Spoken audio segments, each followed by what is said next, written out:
The Lord be with you. A reading from the Holy Gospel according to John.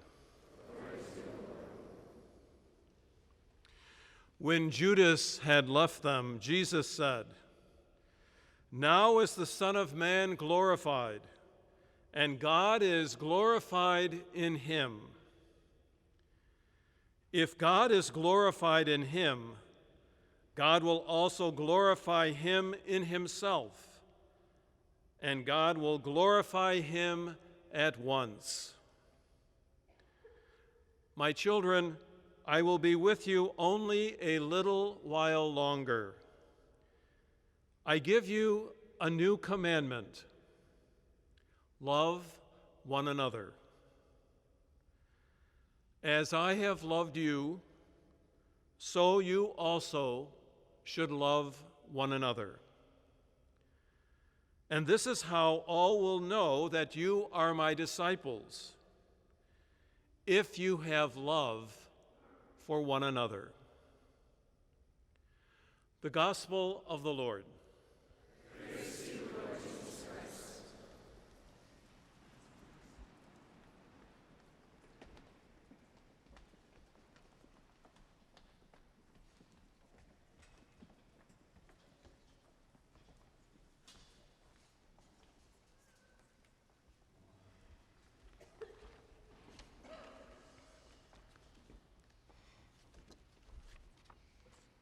The scriptural lessons during the Sundays of Easter begin with a reading from the Acts of the Apostles.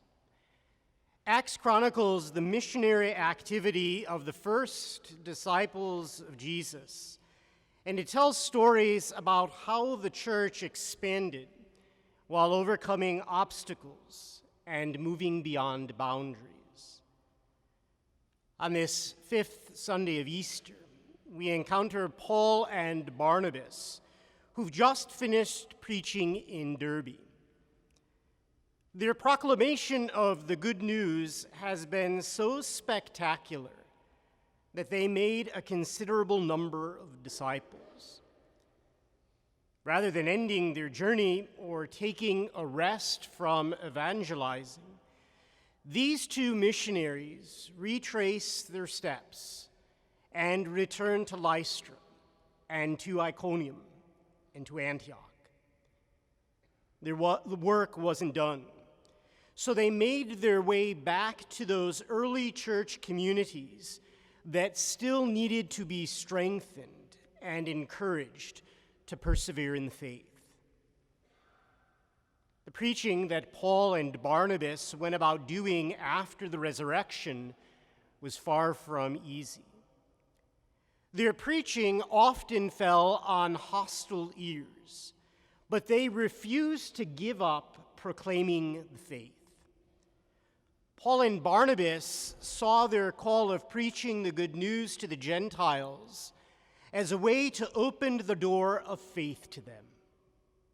They endured suffering because of their love for the early church. Our gospel comes from the opening scene of John's farewell discourse. Judas leaves to go out into the night, thus setting into motion the events that would lead up to Jesus' death. Jesus knew what was happening, and rather than trying to stop Judas, he simply hurried him along, saying in the verses before today's selection, to do quickly what you are going to do. What we hear today is Jesus' speech to his disciples about the mutual love of the Christian community. The disciples were fearful, as Jesus tells them that he will be with them only a little while longer. They didn't understand how they would survive without Jesus being physically present. As long as Jesus was with them, the disciples knew that they had access to the Father. But if Jesus went, what would happen to that access? Would God's presence, manifested in Jesus, no longer be there. That's the fear that Jesus was addressing with his commandment. To the disciples, Jesus instructed them to love one another. It's a love that they experienced in his love for them, and it's a love that they now must show toward one another. This love will identify them as his disciples, and it's a love that they will understand if they look to the example of Jesus' life. The new commandment is different from the traditional one of loving God and neighbor. It's a call to love that goes even beyond the instruction to love one's enemy. The call to love is addressed to Jesus' disciples, and it calls them as a group to create a community of love that will identify them as being in union with God. It's a love that's more than a moral imperative. It's a disposition. This love that Jesus speaks about is God's love that will animate them as a community. The key to understanding this love can be found in the action of Jesus when he washed the feet of his disciples. Jesus demonstrated that love when he moved from his place of honor to that of a humble servant. Jesus showed that his love for his disciples was that of equals, and that's how they should love one another. The love that Jesus modeled for them was the same love that God had for him. And by obeying this new commandment, the disciples would be able to experience God's love. Our love can be fickle. It tends to be individualistic, where we love based on how it responds to my needs, my wants, and my way. Our love too often comes with conditions. We love a person who's earned it, and we therefore decide that it's deserved. Our love has standards, often not in line with how we are called to live as Christians. And those human standards keep us from loving as Jesus commanded. We love when it's convenient. We love if it's easy. We love when the person that we claim to love doesn't force us to honestly face our deficiencies. We profess to love, but in reality, what we do is anything but love. Love, in the Christian sense, is about giving ourselves over totally and completely to others. To love is to serve, which demands that we forsake our own needs and attend to those of others. Love comes from the depths of our hearts. It's all embracing and freely given. To love as Jesus commanded his disciples is about seeing God in everyone, looking past their faults, and realizing that we must treat them as would God. When we love as a Christian person, we realize that it comes to life in the community, the church, in which we are members by virtue of our baptism and common faith. When we practice love as a community, we create an environment that is joyful and hospitable. We extend helping hands to those in need. We model forgiveness because Christian harmony is what Jesus demanded.